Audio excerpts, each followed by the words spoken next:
everybody. Welcome to the fourth and final workshop of our Spring 2020 Mentor Program. I am so sad that this is our final workshop, but I'm so excited for you all to jump into this final workshop. We've got a lot to cover this evening. We've got an amazing guest speaker for you this evening. I think you're going to really enjoy this. Now, this workshop is all about how to make the most out of that first internship. How do you make the most of that first internship or first job? Maybe you're jumping into a full-time job, you're a senior, you're graduating. Maybe you're hopefully jumping into an internship. Even if you're not jumping into an internship, maybe you're working on a part-time job that you want to make the most out of for the summer. That's okay too. This workshop is all about how can you make the most out of that first opportunity over the summer so that you can really set yourself apart. By the way, if you have a part-time job and you don't have an internship, there are plenty of ways that you can go about setting yourself apart in that part-time job that could lead to internships down the road. Seriously, do not settle and do not sell yourself short for the network that you could create from any particular opportunity. I know that I could tell you that back in the day when I was a server and bartender, I met plenty of people that ultimately opened up doors for opportunities that I ended up taking advantage of later. You never know who you will meet, even in the jobs you think are not your main thing. It's understandable, but leverage it. Don't ever write any potential connection off. So, as you all know, my name's Garrett. I'm the founder of Ambition in Motion. This workshop's going to be about 50 minutes long. Please ask any questions you have. If you have any questions in the comments section, as you all know, I'm going to ask 3 questions during the duration of this workshop. Your job is to answer them within 24 hours of this workshop going live.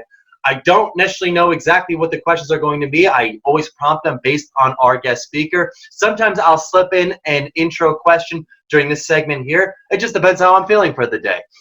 So I'm so excited for you all to jump in, learn from our guest this evening. I'm so excited to learn your answers to the questions that we ask you, and I'm so excited to engage with you all.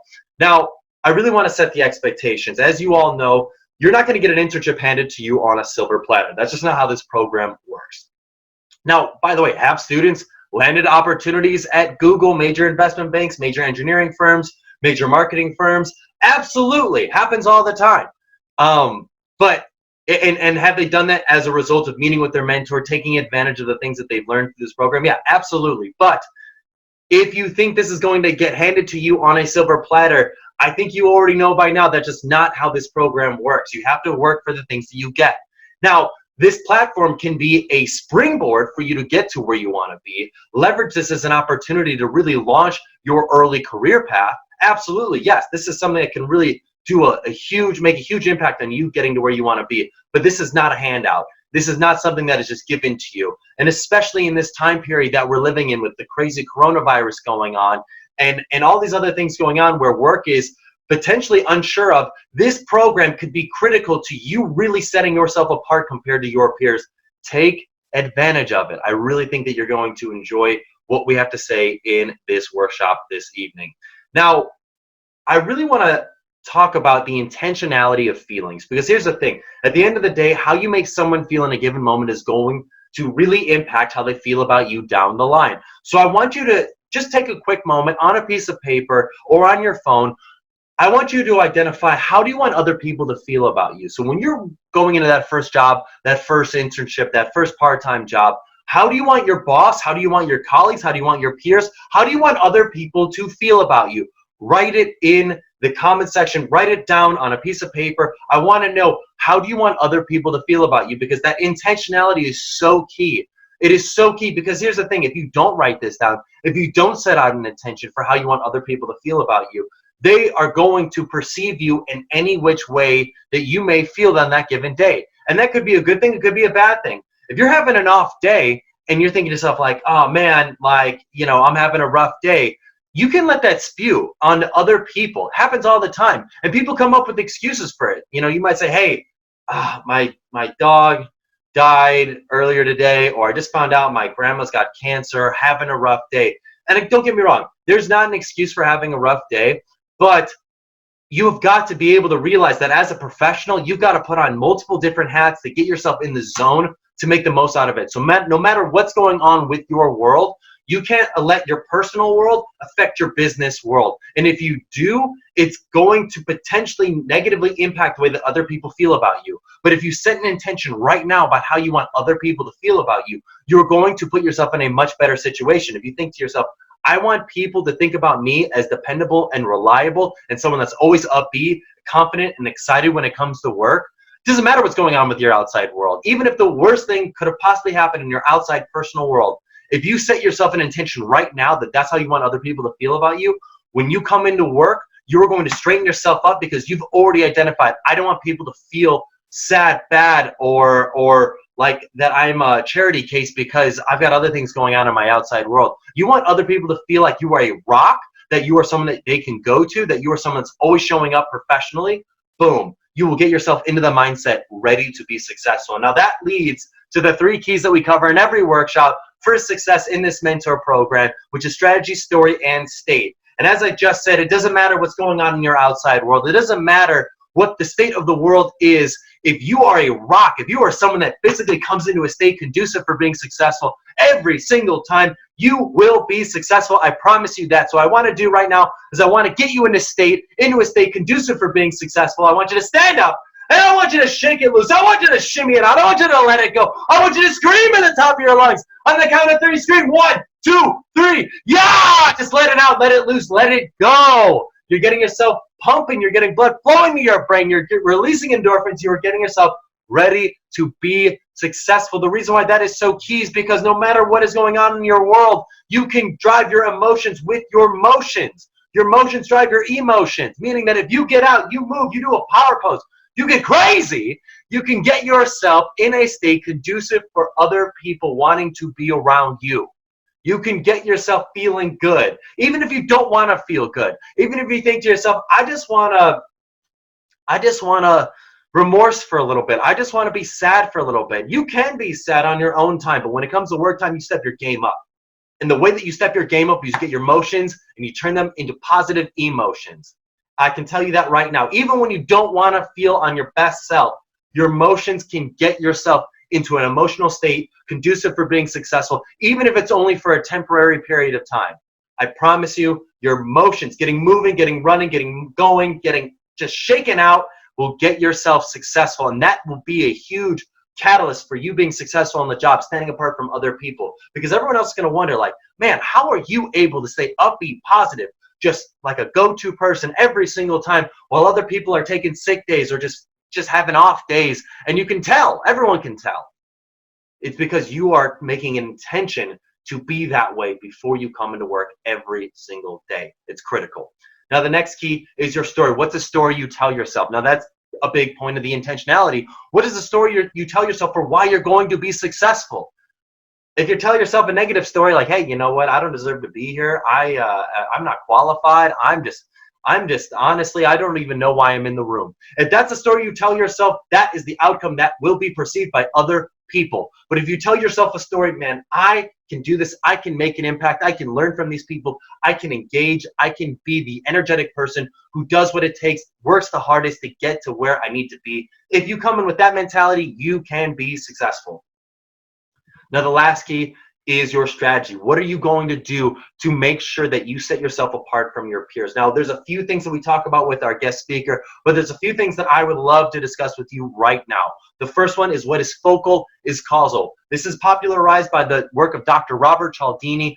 Essentially, what it means is that whatever is seen is perceived, which means that it is all optics. By that, I mean, if your supervisor, if your boss, if your CEO sees you showing up early for work, working hard on projects, taking initiative, they will attribute the success of the entire intern team to you. But if they see you on your phone, on social media, doing something lazy, just doing things that are not, like spreading gossip at the water cooler, not working when you should be working, anything that could be perceived as negative, if they see that, they will perceive that just as likely as they do the hardworking stuff.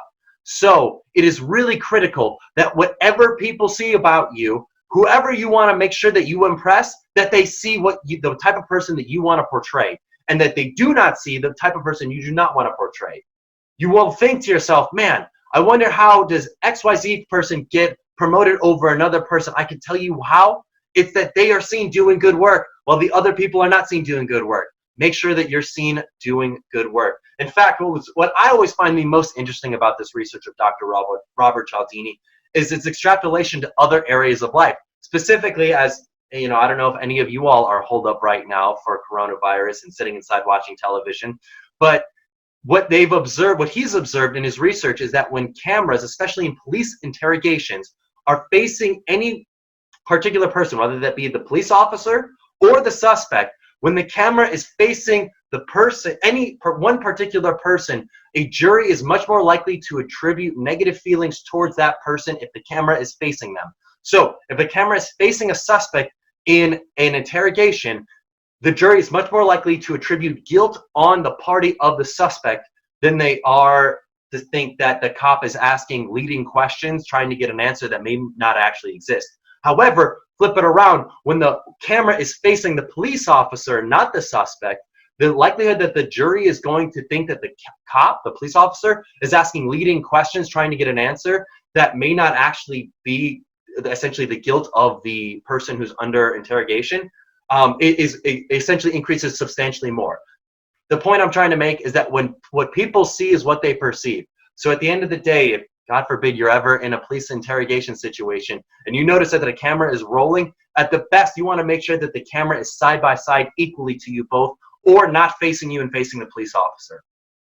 It's crazy how much of an impact that has on how people perceive other people. But more importantly, as it pertains to the workplace, make sure that people see you doing good work and not see you doing bad work. It's not a tit for tat type of thing. One bad deed is about 10 good deeds worth. You have to really make sure that you're not seen doing anything bad, or you are going to be on the shit list of your supervisor. And that's not a place you want to be. So the next thing that I want to talk about is this theory called the next in line theory. Essentially what this says is that when somebody is talking or about to speak, their likelihood of retaining any information before or after their speech is very low. So if you know that your supervisor is about to give a presentation, or someone that you really look up to, maybe you are about to see a keynote speaker, you're thinking to yourself, I love this keynote speaker, I love what he or she has to say, I want to go up to him or her after their speech. Bad idea. Here's why. People, when they speak, are much more likely to think about what they just said if they just finished giving a speech, or what they're about to say if they're about to give a speech. Their likelihood of retaining any new information is very minimal. So therefore, you need to give the person you're trying to make a positive impression to a leeway period before you bring up new information to them, because that will increase the likelihood that your message is actually going to resonate in their mind. But if you come up to them right before a speech or right after a speech that they just gave or are about to give, their likelihood of remembering what you said, very low. So just something to keep in mind. This also applies to a boss who's giving a speech, any colleague that's giving a speech, anybody who's about to speak publicly for anything. Make sure you don't talk to them immediately before or afterwards, because they're not going to remember what you said. So the last thing that I want to touch on is this concept called matching and mirroring. This is a great key for building rapport in the workplace, especially for someone who's got negative body language. So I think we've touched on this before in the past, but you should not have your arms crossed when you're at the workplace. It conveys that you're closed off and that you're not open to learning new information. But there's a lot of people that have bad body language in the workplace. There's going to be a lot of people that will cross their arms to you. Can you cross back? The answer is yes. And I know this might sound crazy, but people feel a subconscious connection to others that they are similar to. And this can be in your mannerisms and your speed of speech. Not your dialect of speech, but your speed of speech. So if somebody has a very thick Southern accent and you try to emulate that Southern accent, but you don't actually have a Southern accent, they're going to sniff that out immediately. It's going to be perceived as inauthentic. But if someone's talking really quickly and you're saying, I'm going to work on that, boss, I'm going to make sure I get that done, I'm going to work on it right away, they're going to think to themselves like, man, here's a sense of urgency, someone who's really with it. That's awesome. But instead, if you respond by saying, yeah, boss, I will get to it, and I will make sure that I get those assignments complete, they're going to be thinking to themselves, what the heck is wrong with this kid? Like, what, does he not like get it? The sense of urgency? It's crazy how your speed of speech is actually perceived so similar together. So if you notice that someone talks really quickly or really slowly, following their speed of speech, matching and mirroring their speed of speech, can actually help you build rapport with them. The other key is other body language. So like I said, crossing your arms. If someone's playing with their chin, you can play with your chin. Don't try to be overly obvious about it, but you can do it subtly. So if someone's playing with their ear, you can play with your ear. And I know it may sound crazy, but you can try this with a friend who's never heard this before. Go up to them, see if they've got any mannerisms. Maybe they're using their hands like this a lot. Emulate those hand gestures, and then all of a sudden introduce a new gesture. All of a sudden, maybe start playing with your nose. It could be any gesture, honestly. Start playing with your nose. Do it. First, emulate their hand gestures for about 5 minutes. Then introduce a new gesture. Watch what happens. They're going to start playing with their nose. They're going to start emulating the new gesture that you have now introduced. It's crazy. It's fascinating how it works, but it builds rapport between other people in the work environment. I think those are some really critical tips for you to know. The last thing that I want to leave you with is the 30 and 90-day rule. The 30-day rule is for an internship. When you first get into an internship, this is, by the way, a Fortune 500 CEO taught me this tip, and that was when you first go into an internship, meet with your supervisor and ask him or her the question, what did the best intern you ever have do to set themselves apart? On the very first day, ask that question. They're going to tell you exactly what they want you to do to set yourself apart. For the next 30 days, go ahead and do it. Don't complain. Don't ask questions. Don't share any professional goals you've got for yourself. Just go ahead, put your head down, work hard. After 30 days, you have built credibility with this person. You can then say, hey, boss, would you be open to having a conversation? I would love to share with you some of my professional goals. Boom. That's where you share some of your professional goals. That's where you say, hey, I'm interested in connecting with people in these areas or these types of fields or these types of industries. And because you've earned credibility, they will help you get there. Why? Because you've earned that credibility. But if on day one you ask for that and you've earned no credibility, they're not going to do it. Or if they do, they're going to only do it on a light version. You're not going to get the full force of how they could possibly help connect you. That is something that's really critical. 90-day rule is the exact same thing, but for a full-time job. You get a little bit longer to really build that credibility with your supervisor and your employer. So those are key tips. The last thing I want to just really mention is really starting to help you get into a routine. I know that the best way to learn anything is to actually teach it. So what I want you to do is I want you to find somebody. This could be a friend. It could be a peer. It could be a classmate. It could be anybody. Teach them something that you learned in this program. Teach them anything you learned in this program. We know that students who tell at least, we know that students who tell at least 20 people something that they learned in this program, that their likelihood of landing the job, the internship, getting to a graduate degree increases exponentially. We know that the more people a student tells, the more likely they're able to do that. What we've identified as 20 is that magic number. And this doesn't necessarily have to be you teaching them a full seminar of anything we taught. It could be literally you bringing up casually in conversation, like, hey, I learned about this thing called matching and mirroring. It's really fascinating. Boom, that's it. That's one person. Or multiple people if you're in a group. But what we've learned is that the more people you tell, the more likely you are actually going to retain this information, the more likely you are going to actually apply it into your professional life, and the more likely you are actually to achieve the goals you have set for yourself professionally. It's crazy how it works. It's a network effect. It really does make an impact. So I want to challenge you that after this workshop, you go out, you identify a friend, you teach them something you learned in this program, and its likelihood of sticking increases exponentially. I really want to challenge you to do that. This is our final workshop. I'm really excited for what you are able to accomplish over the summer. I would really encourage you to be in the program next semester. You're going to get a new mentor. We're going to have new speakers. We're going to talk about new content. I think you're going to really enjoy it and really springboard your career into another level. I think you're going to really enjoy that. Thank you all for being here. Have a wonderful rest of this workshop. I look forward to seeing you on the next part.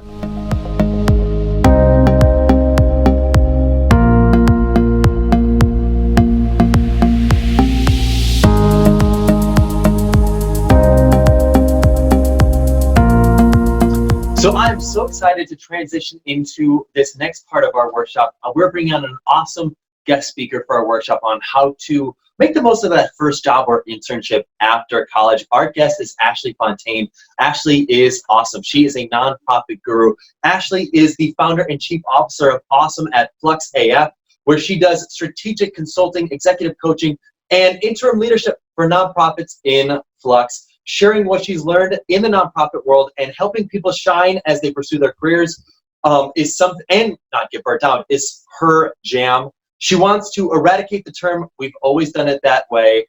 Ashley, thanks so much for being here on our workshop. Yeah, happy to be here. Thanks for having me.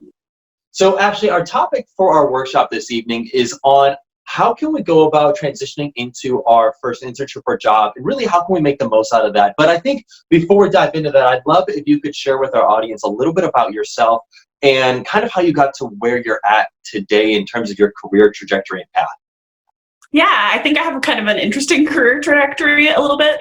I finished my degree when I was 19 because in Washington State we have a really great program called Running Start. And so I finished my college degree quite a bit early compared to other folks.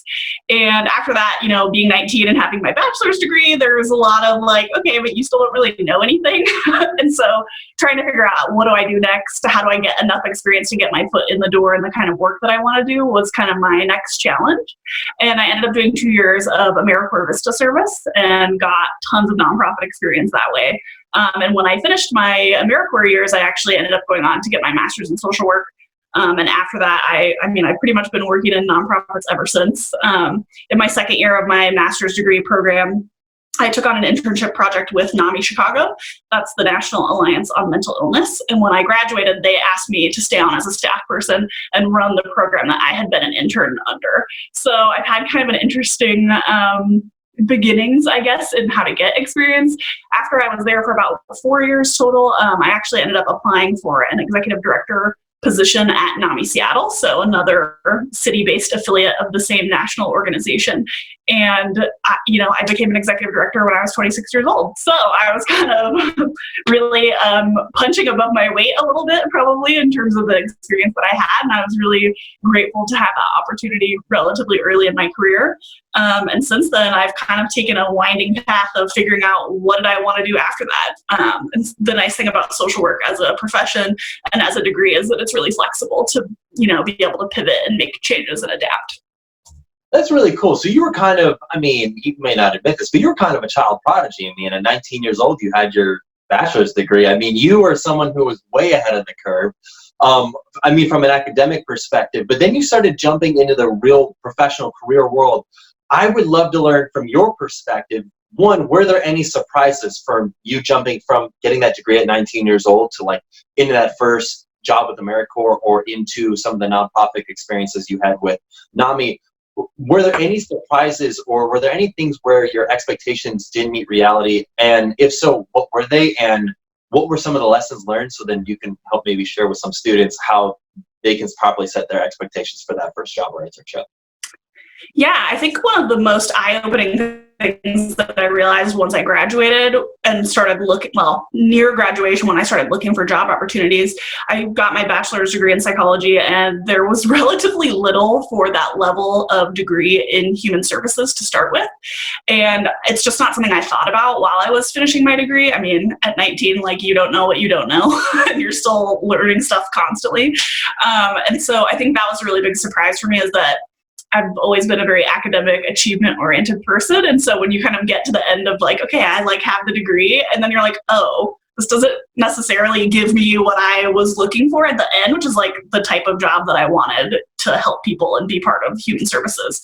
So I think that is a really important piece of information for students who are working on finishing their bachelor's degree and maybe have very limited work experience, is to know that that piece of paper at the end is really not a guarantee that you're just going to land a job right away and everything's going to be hunky-dory, right? So thinking about what are the ways that I can gain experience while I'm in school through internships, volunteering, or even, more tangible types of school projects to get experience that you can really talk about in an interview on your resume, rather than just hoping that having your degree is kind of enough to get your foot in the door. I think that's a really good perspective, because I think that there's a fine balance here. I think that there's a fine balance between doing so much research that you are only pursuing a degree because it's, hey, this is the starting salary for an average person with my degree. It's $70K, and I'm going to have a full-time job guaranteed for me, right out of college. Security, yay. I think there's a fine balance between that and then the alternative of being hey, this really interests me. This is really cool. I'm doing really well in courses, and then I get my degree in it, and then we're whoa, where are we at now? But I think the really cool point that you're making is that it's okay that the field you end up going into may not be the stereotype of what is typically associated with that degree. Am I kind of, is that an okay way of maybe summing that up? Or is that one way of summing that up? Yeah, I would say that's one way of summing it up. Like, just because you got a degree in a particular thing does not mean that you're sort of stuck in whatever that field is for the rest of your career, right? Like, really, I think that we don't always do a good job of preparing young people who are in college for understanding that your degree is not the end product. Your degree is a tool, right? So the things that you learn through the process of getting your degree are tools for you to be able to go after the career that you want. And I think we sometimes make the mistake of framing a bachelor's degree or whatever college level education people are after as sort of, you get your degree and then you do this. And of course, there are some natural steps, like sequential order of things, but it's not such a black and white, like set path as sometimes it seems like it is when we talk about it. And so really kind of retooling your mentality to think about that less as like, oh, I have the degree, and more of like, what tools am I helping myself build through the process of getting this degree? Because when I get to the end, I need to be able to articulate what those skills are, because just saying I have a bachelor's degree in X is not enough. I love that. And I think that it's not necessarily just, I think one way you can prep for an internship is have a goal of some skills that you'd like, some transferable skills that you'd like to pick up from a specific internship or maybe that first job. But also, really, I think a great way to prepare yourself is to be open-minded to what you can learn, to the transferable skills you may learn, as opposed to just thinking, hey, I'm only here to learn this. Being open-minded to say, hey, like I may end up developing this skill, and I didn't even realize that, but being open to recognizing like, oh, I did develop that skill over that period of time. Yeah, exactly. That's cool. And if I'm a student, I think if I'm, let's say, 19, 20 years old, about to hop into that first internship, sometimes maybe if I'm a student, I'm thinking to myself like, okay, cool, like check off the box, put it on my resume. Like as if it's like kind of like what you would say, like a natural progression of things, but as opposed to just making it feel like you're going through the motions, what are some things that I could try to do to mentally prepare myself for what that internship is going to be like, and really what I should be trying to take away from that first experience? Yeah. Well, so when I think about the context of internships, yes, especially because they're often tied to the academic program itself, it can feel very checkboxy and like, okay, I did the thing. What I would encourage people who are going into their first internship to think about is when you leave that internship, how can you leave that internship with a file folder of projects or accomplishments or things that you can talk to a future employer about?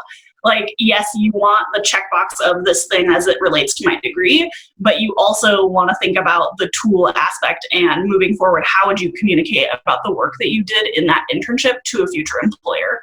So one of my roles, I'm doing some consulting for the Washington Recovery Alliance right now, and we are working on building up their internship program. And that's one of the things we think about of how to make an internship that's, it's paid, but it's not making anybody the big bucks for sure. How do we make that as educationally as valuable as we can for the students, so that when they leave this internship program, they have something that they can talk about to a future employer?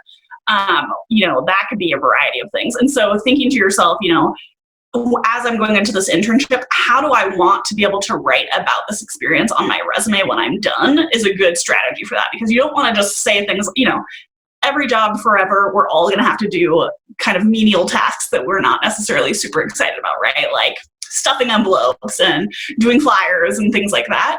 But thinking to yourself, what's the impact of the specific work that you will be doing in a particular internship? Those are the kinds of things that you really want to be able to talk about in interviews, on your resume. Maybe you did a flyer, but what is the ultimate impact of what that flyer did? Did you help coordinate and put on an event that brought in, 500 new people to this organization's mission? That is the impact of whatever background support you might be offering for an event, or something that sounds less glamorous when you break it down into its little daily tasks. So just keeping that bigger picture impact piece in mind is really useful. I love that. And that makes me think of a question I want to ask the students. What I want to ask everybody in the audience is, what is something that you've done? If you've had an internship, fantastic. If you've not had an internship, maybe you've had some volunteer experience or some class projects, but what are transferable skills that you've learned from either projects or an internship or volunteer time? What is something that you've learned that's become a transferable skill that you believe can apply to your future job or internship? Post in the comment section. I'd love to learn about what skills that you've developed over time to really help prepare you for that next step in your career and in your life. Post about it in the comment section. I'd love to learn about that. So Ashley, I wanna talk about stress, because I think stress is something that happens when you take on new roles. How can, if I'm a college student or if I'm a young professional, how can I best or properly manage stress from getting that first job or internship? Because I mean, the nature of a transition, the nature of change is inherently stressful. How have you overcome stress? How do you suggest students go about overcoming their stress? Yeah, burnout is one of my specialty areas in coaching, because I think it happens, it happens with any job, and it happens a lot in nonprofit leadership, where we feel like we have the weight of the world and we're working on social change, and it's just really easy to be excited about what you're doing and overdo it to the point where you're starting to get burned out. I think a lot of how to deal with stress is somewhat related to the structures that you're working within, sure. But in terms of things that you're personally in control of, a lot of it comes down to your mindset and how do I react to the things that are going on around me. And so one of the things that I would encourage everybody to just keep in the back of their mind whenever they're in a stressful situation or in a situation where they're doing something brand new for the first time is to take every opportunity, good or bad, as a learning opportunity, right? So whether you're trying a new thing and it didn't go well, or you did something and the result was great, like those are both sets of information, right? So those are both learning opportunities for you to take what you can from it. And that's not to be Pollyanna and say, don't have bad experiences. Like we all have them, 100% guaranteed, but you can still learn things from whatever those bad experiences are. One of my favorite quotes from one of my favorite books is, all knowledge is worth having. And so sometimes when I'm in a really stressful situation, or I have tried something new and it has been an abysmal failure or just like blew up in a way that I didn't expect, that's kind of one of the book quotes that pops into my head, is that, good and bad, like this is good information for me to have and I can use it for whatever I do next. Otherwise, in terms of burnout, I think it's burnout and stress management. It's really important for people to communicate, right? So I've worked with a lot of folks. I've been in mental health for over a decade, and I've worked with a lot of people who have mental health conditions themselves, who are professionals in the workplace. And so they're managing stress and they are managing their own mental health stuff on top of whatever work stress is going on. And I think that's really one of the most important tools, is to be able to communicate with whoever your supervisor is, who your team is. There's ways that you can do that effectively without it coming across as really negative or like you're whining. I think keeping the channels of communication open are really important. Unfortunately, sometimes when people are experiencing a lot of stress and a lot of pressure, their natural inclination is to sort of like shut down and just like kind of close up and keep all of that information to themselves, and until it gets to a point where they can't do that anymore, right? And where it's like, now it's all just going to come out because I've reached my breaking point. So keeping communication open, thinking to yourself, if you are under a lot of stress, how do you take care of yourself at home? And also, how do you communicate maybe additional supports or whatever it is you need to the team that you're working with? That's a great analogy. I love all knowledge is, all opportunities learned is good opportunities learned. I think all knowledge is good knowledge. I love that quote. I think the way I look at it, and by the way, I totally agree, any time that you are uncomfortable, you are growing. Discomfort breeds growth and innovation. You cannot grow unless you're uncomfortable. So anytime that you're uncomfortable, I love it. You know that this is an opportunity that you're going to be stronger, better for in the future. So speaking of stress and speaking of communication, I know a lot of young people get stressed out by the idea of meeting other people at the office, especially people they've never met before. What are your thoughts on, expanding your network while on an internship, while at a job, meeting with other people within the office? One, is it something that you should do? Two, if it is, what could that mean for you? What could that lead to? I'd love to learn your thoughts on that. Yeah, I think making connections in your workplace is great. I think one of the things that can be a little bit of a double-edged sword sometimes is if you are creating friendships in your new internship or first job office, and how to maintain kind of appropriate boundaries, right? Like you want to be friendly, you want to be authentically yourself with the people that you work with. I mean, you spend most of your waking hours at work, most of us do. So you don't want to feel like you're faking your way through that. And at the same time, they're in a workplace, especially a place where you're being paid, or someone's responsible for your grade at the end of the semester. There's some inherent power dynamics there. And so I think it's really good for young people just to keep that in mind, that this is a professional setting. You're not hanging out with your buddies. You can be friendly and make work friends and colleagues without pushing it sort of over the line where you may get yourself into a situation where you're uncomfortable, right? So just to share an example, I worked with a young person who was in a very first time role with one of the organizations I was leading. And she made some really great friendships with some of our core volunteers, and she did a really great job managing volunteers. And later there was an interaction with a volunteer that made her really uncomfortable. And nobody's fault necessarily, but it was one of those situations where folks had exchanged phone numbers and sometimes they would text to like check in with each other.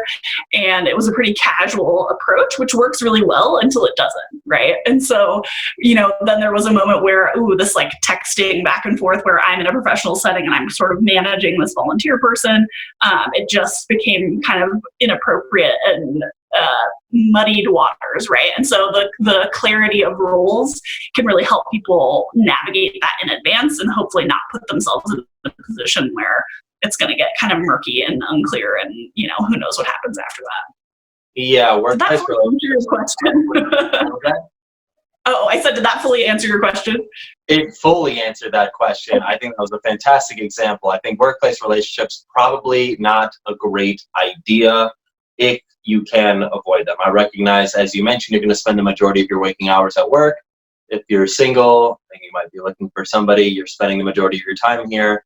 I guess it can happen, but yeah, if you do that, you put yourself at risk for potentially being. I think I'll say it for what it is. I think you put yourself at risk of being discriminated against for pursuing a workplace relationship because you chose to do that. Whether that means you are not getting promotions or opportunities to advance because of an action that you took, or you are only because of the action that you took, because the person that you are in a relationship with, I don't know, maybe holds a lot of sway. Either way, it's not necessarily a great position to be in because it's kind of awkward. And I think, on top of that, there are other things, just ultimately keeping that nice professional distance is great. But I think the point that you really were making was that it is good to build relationships. That doesn't serve you to be a wallflower and to like cut yourself off from all humanity, because those people you build relationships with, they may not be at that company or the nonprofit for the rest of their lives. They may be that foot in the door for another opportunity. You never really know. Yeah. Well, and when it comes to networking in particular with your current colleagues or people you meet at conferences and things like that, as big as and global as the world is, especially now with technology, it's also still a really small community on the flip side. So you never know when you're going to run into that person who was your supervisor during your first internship, and where they might end up after that. Like the reality of the workplace now is that most people are not staying in one job for 20 years, right? Like we're moving around, we're doing new things. And I think the other thing that I would encourage people to do, I was a little bit of a LinkedIn resistor for a long time because they used to send all of those really terrible spammy emails of like, oh, so-and-so and all this stuff. And they don't do that anymore. But when I finally got LinkedIn, it actually can be a really useful tool if you use it for immediate follow-up with people that you meet, at conferences or workshops that you attend, stuff like that, and colleagues, obviously, that you've worked with. Because you never know when you're going to enter into a new position or a new school program, even if you continue your education beyond your bachelor's degree. And you never know who you might meet who is worth connecting someone else to. And so I'm an introvert, believe it or not. No one ever believes it. And I don't love networking. And I think that there are tools that you can use, especially if you're a more introverted person, to still participate in that. And I think as an introverted person who maybe is less the center of attention all the time, one of my personal strengths and something that I think is great for anybody to work on is less about like, how do I make these connections, and rather the connections I have, where can I make cross connections for people? Like I've had an executive director who was like, man, we're really struggling with this grant writing and we need to do this and that. And I was like, oh, I totally know a guy who does that and is awesome. So when you can be that person who connects whatever the other person needs, it helps people think of you when similar things happen, like you're kind of leading by example. That makes a lot of sense, and that's a really cool story. I love that. The more that you can be a connector, and I can say for any students watching this, the fact that I'm very grateful for what I'm able to do when I'm working with you all and able to connect you with your mentor. The more connections you facilitate for other people, honestly, it does come back to you. It really does. People want to help out. People want to connect. People want to, feel like a part of someone who's willing to be a connector. And so, if you can be that, that's always amazing. So I want to talk about, I guess, preparedness for the job itself. When it comes to an internship, when it comes to that first job, let's say if I'm a college student, I might have some habits that don't necessarily serve me in the job. And I might be trying to work on getting some new habits that will help me. Are there any habits that you subscribe to? Maybe they're morning habits, maybe they're afternoon habits, maybe they're late at night habits that help you prepare for the job at hand? Oh, well, I think on a personal level, one of the things that I do every morning, I do like 5 to 10 minutes of stretches. I definitely have not been able to get into I'm going to do the full-on meditation situation first thing in the morning. But even just having those 5 to 10 minutes of quiet and like moving your body a little bit, that definitely, I notice a difference when I don't do it and I just like dive straight into my work. I'm not as like sharp or clear. So I think there are some personal habits that you can work on. I think in terms of habits actually in the workplace itself, one of the things that people don't always do well is listen to understand. Sometimes we're listening and kind of waiting for our turn to talk, right? And so one of the things that I like to use the phrase radical curiosity. If you can come at things with questions rather than, I already know the answer. And I think when you're early in your career, you're less likely to enter a room with like, oh, I already know all of this, it's whatever. But I think one of the benefits of approaching things with radical curiosity and asking good questions is that it shows that you're engaged and you're participating, even if you're not the person who always has like, oh, here's a great idea, here's the answer for this. And I think apparently I'm going to end up talking about introverts a lot today. I think especially for more introverted people, when you're working in a team setting, especially if you've not had that experience before, it can feel really intimidating and you end up kind of seeming like you're not participating when you're really quiet. And so asking clarifying questions, asking about things that you're curious about can be a really good way to show that, just because I'm not necessarily putting myself front and center with my ideas or my thoughts doesn't mean that I'm not participating and actively being part of the team. So I think that's a really good habit for everybody. I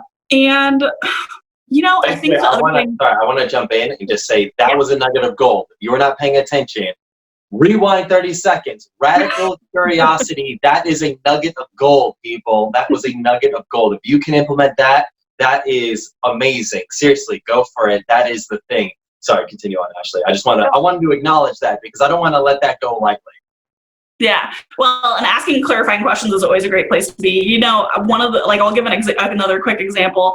I'm doing a lot of communications related consulting for nonprofits because it tends to be the thing that they mostly don't have enough funding to hire a designated staff person to do communications, but it's a really significant piece of their need for fundraising and how they talk about their mission. And I had a client approach me recently and they know me from some other work and say, we think we need like some social media management help. And so I set up a meeting with them, went to chat with them. 4 minutes into this conversation, I had asked maybe 2 questions total. Already, I was like, 100%, you do not even remotely need a social media manager. That's not what's happening here. And sometimes what happens is when we're working in a particular setting and we know something's not working as smoothly as we would like it to, if it's not our area of expertise, we don't always know what it is that we need, right?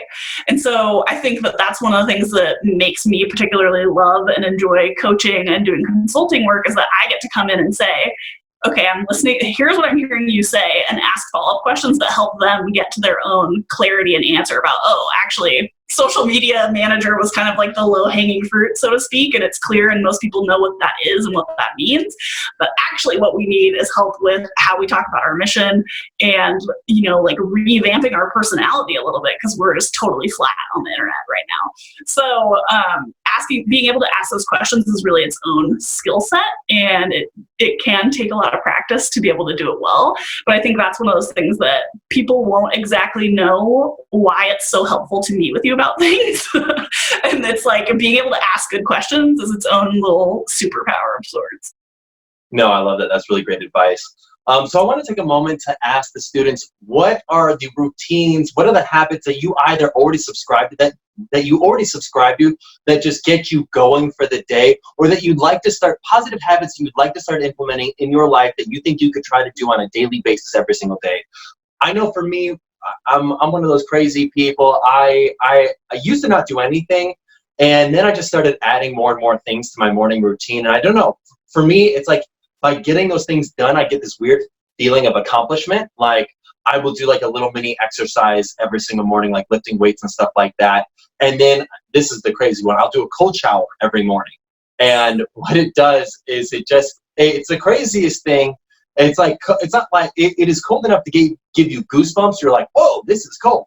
But I don't know. I feel like for me, my feeling of shock, of just getting my body shocked by something, that being obviously cold water, I don't know, it feels like it prepares my body for the rest of the day. And then when I turn on like the warm water after about a minute and a half, I start like laughing hysterically, because I just get this overwhelming feeling of gratitude of like, okay, cool. Like now that I've had cold water and now I'm getting warm water, I'm grateful for having this warm water. As silly as that sounds, like I just am like overjoyed. I laugh literally every single morning from doing that, which is a crazy thing. And then I will do that 10-minute meditation before I get started, which really does help me at least get my A game going. It helps, I think about what I'm grateful for and what do I want to accomplish for the day. And I do it for 10 minutes. And really, when I get out of it, I'm like, bam, ready to go, snap right into it. It gets me into productivity. So yeah, I don't know. I'm a big fan of routine. So I love that. So Ashley, I want to talk a little bit about, we kind of touched on this before. You mentioned this a little bit about introverts, and you mentioned this a little bit about just people in general figuring out what they want. But do you have any tips on truly, like if I'm a young person, I'm like, hey, I got this internship. This is great, but it's my first internship. I don't know what to expect. How can I figure out what I do and I don't like in a job or internship?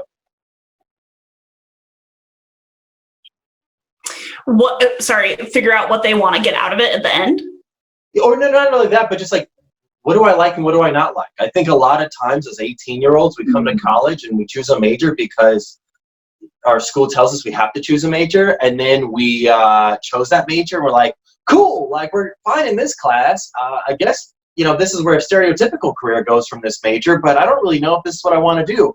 How can I go about being intentional about figuring out and choosing what I do like and what do I not like from a job or an internship? Yeah.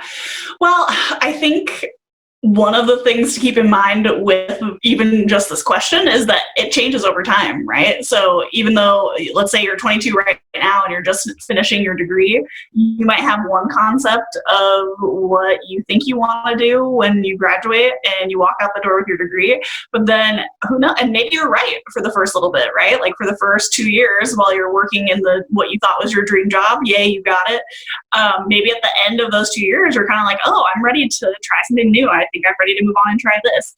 So I think it's a little bit less about how do you find the thing that you love, and a little more about how do you take information from the experiences that you have and be adaptable enough to recognize when things are changing for you, right? Like, I got my degree in social work, and when I went into social work school, I knew I didn't want to do therapy exactly. That has never been a thing that has really interested me, even though I wanted to do something to help people. And so when I finished my master's degree, my focus was really on community health and urban development, which is macro level social work. So systems, policies, stuff like that, which I love. I'm a total nerd for it. And what's sort of funny is that now, let's see, I finished my degree almost 10 years ago.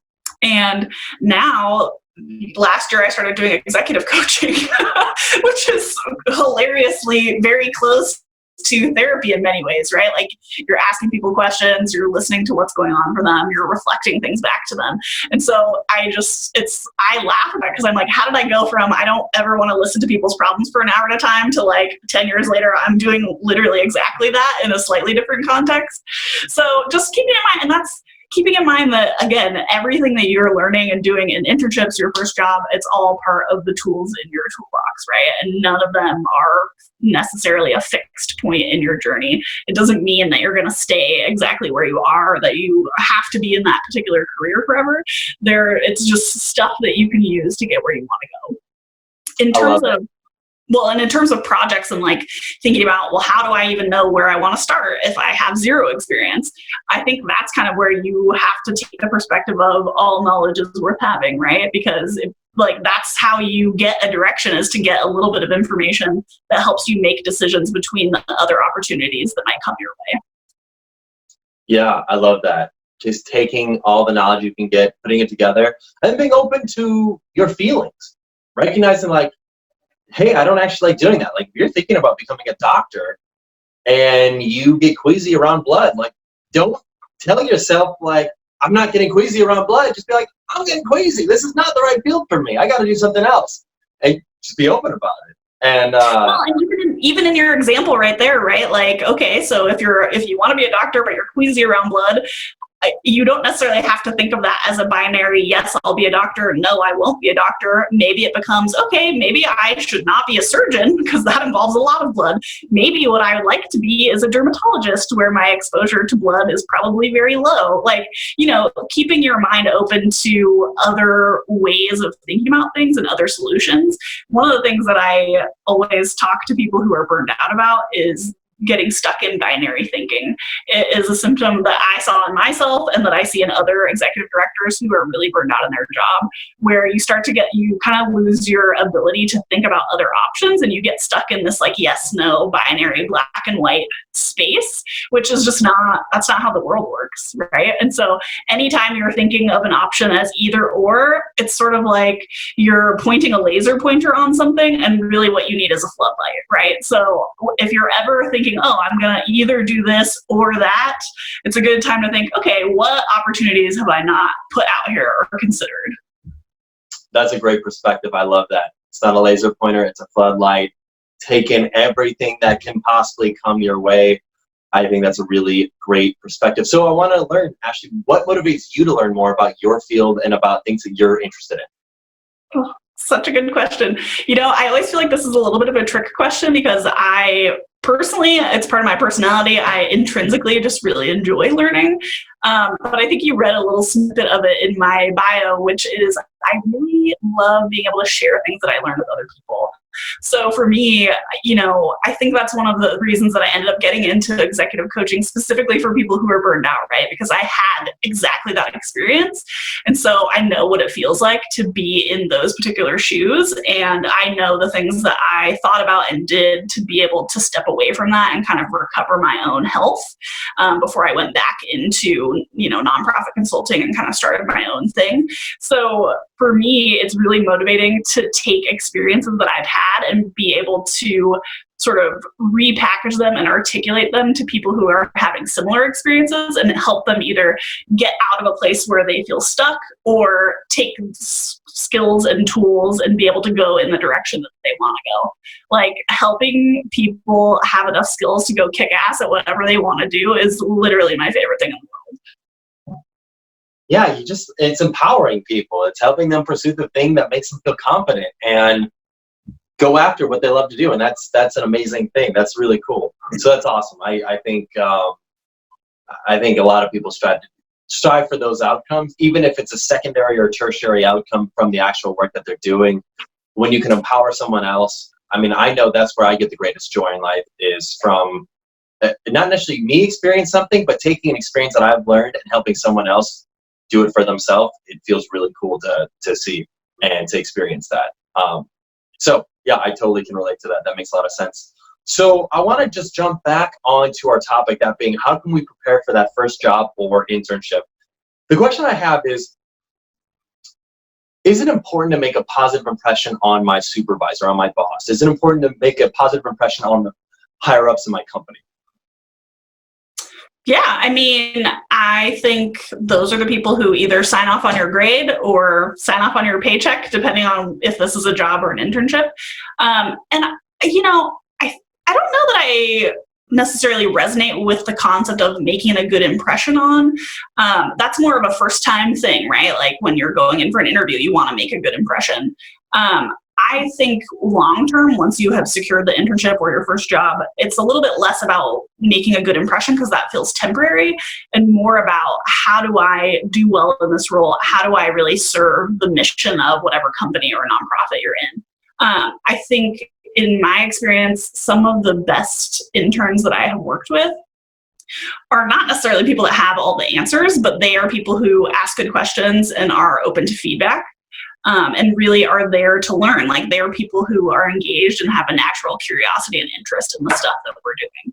I think thinking about good impression makes me think of like perfectionism and like kind of performative ways of being in the workplace, which I feel very are antithetical to my way of being at work.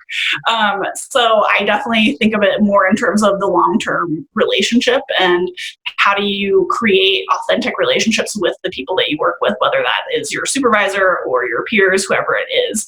And so that's, for me personally, more my focus is how do I create an authentic relationship?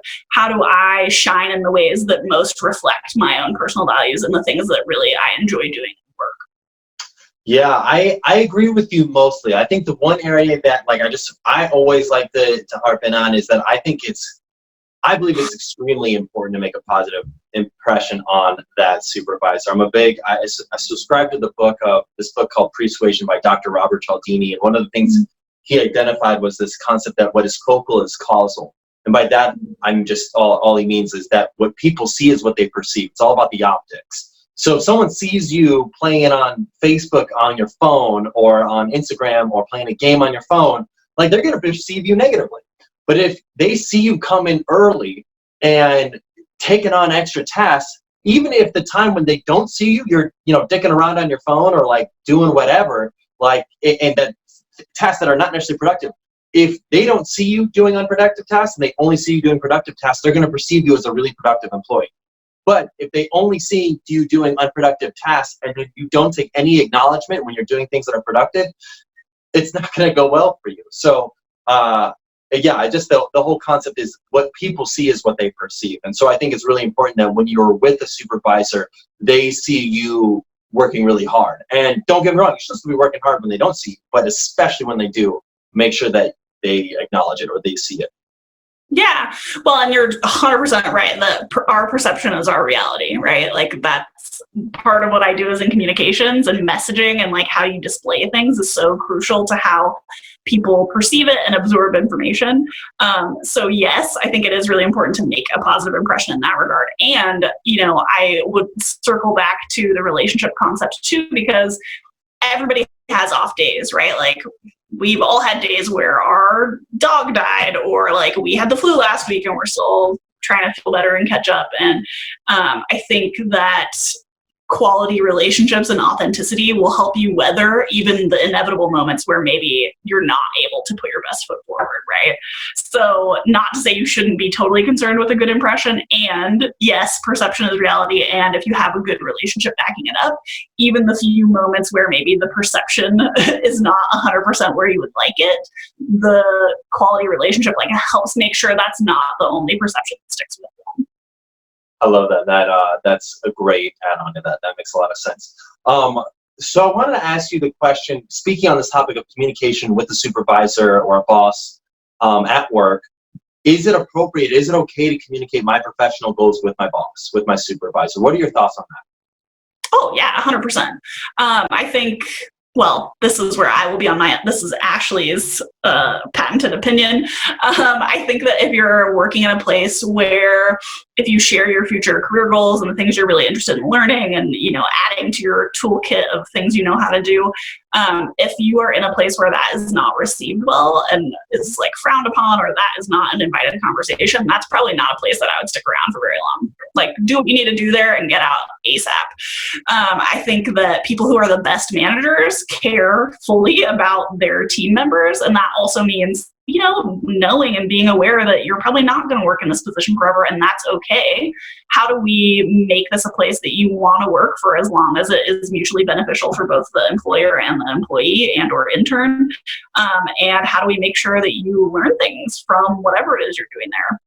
One of the things, especially in the nonprofit sector, we talk about is that you can't buy a reputation, right? And so even if somebody makes it clear that they're not going to stay there forever, let's say you're doing a year-long internship, it should still behoove that employer and organization, whoever it is, to make sure you have the best experience you can, and vice versa, because your reputation follows you. And like we just said, perception is reality, right? And so if you are creating an environment where the employee or the intern perceives that you don't care or that you have zero interest in their future career goals, which we all just agreed, 20 years from now, you're probably not going to be in the same place.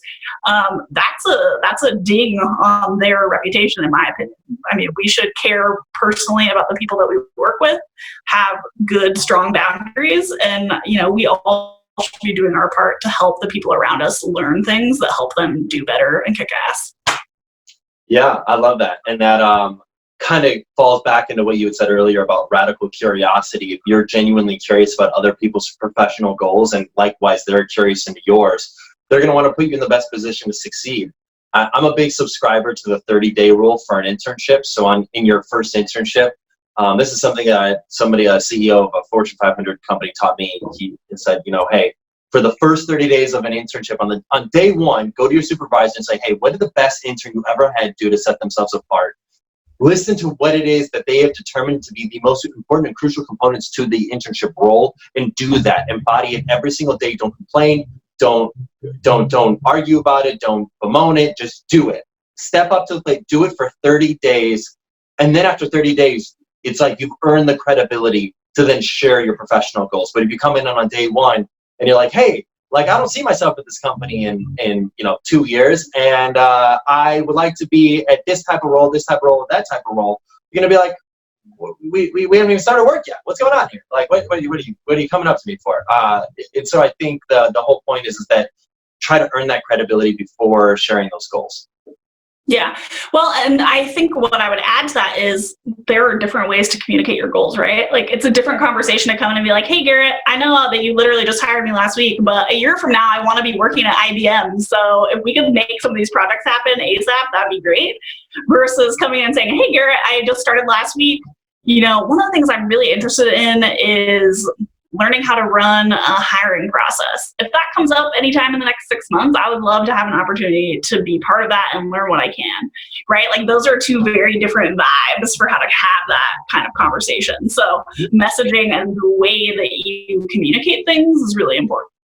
That's awesome. And that makes a ton of sense. And what it does, it makes it so much easier. I mean, I'm just envisioning myself. Anybody who's on the Ambition and Motion team were to come to me and say, hey, Garrett, I'm interested in doing XYZ activity.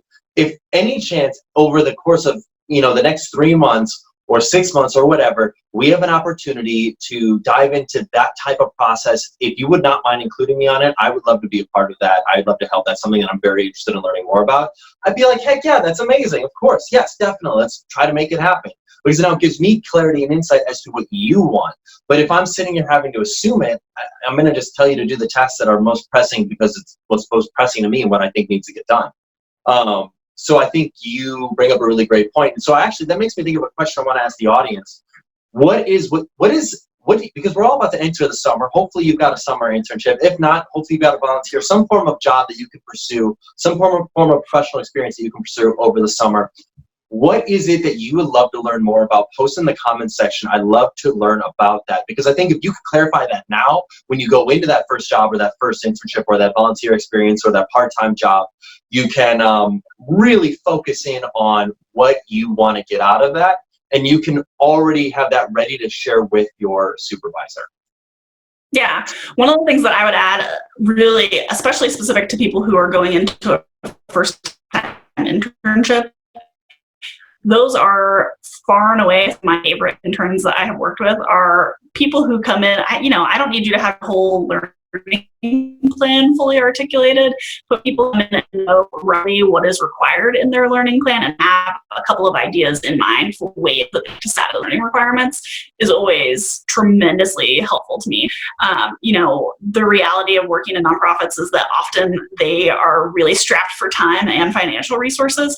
And so as much as you are able to come in with not necessarily everything fully baked, but some of those ideas and really having thought through some things ahead of some of your first meetings with whoever your supervisor will be is really, really helpful. And not only because of the content of your learning agreement will be better, but also it expresses that you understand that their time is valuable also, and you're not coming in there with kind of no clue what it is you want to have happen or like any idea what your goals are. Time is a really precious thing, and as much as you're able to do a little bit of your own due diligence ahead of time and bring that to the people that you'll be working most closely with, like that always sets up an intern to start up on the right foot. I love that. That's great insight. Well, Ashley, this has been amazing. I feel like this is a really great step for the students to take into their first job or internship, or just into this next opportunity for them, whatever comes up to that for them for the upcoming summer. I really appreciate you being here. The last question I have for you, Ashley, is how can our audience find you? How can our students connect with you, learn more about you? If you've got a book or a podcast or anything that's coming on the pipeline, how can our audience connect with you? Yeah, thanks for asking that. So I do have a Facebook page at Flux AF. I'm also on LinkedIn, as previously mentioned. I have converted and I'm using it, so I always welcome your connections. I'm Ashley Fontaine on LinkedIn. And, the other piece that I do kind of in my freelancing hat, I do some writing for Idealist Careers. So if you're looking for tips and tools and, thinking about some of your professional areas of expertise, certainly welcome you to check out some of my articles on Idealist Careers. I've written things from how to work in a cross-functional team and how do you implement gender pronouns in your workplace. Like, one of the things that I really like to think about is what are the small ways that we can infuse diversity, equity, and inclusion practices into our daily work. And I think especially younger generations coming up behind me, that is 100% at the forefront of a lot of people's minds, as it should be. And so I love and welcome any of your comments or sharing and reading articles on topics related to that. That's awesome. Well, hey, Ashley, thank you so much for being here. Students, thank you all for being here. This has been a wonderful semester working with you all. I'm so excited for the next steps with both you and your mentor and your professional paths. I hope to see you in the program next semester. This has been wonderful. Thank you all for being here. Have a good rest of your night.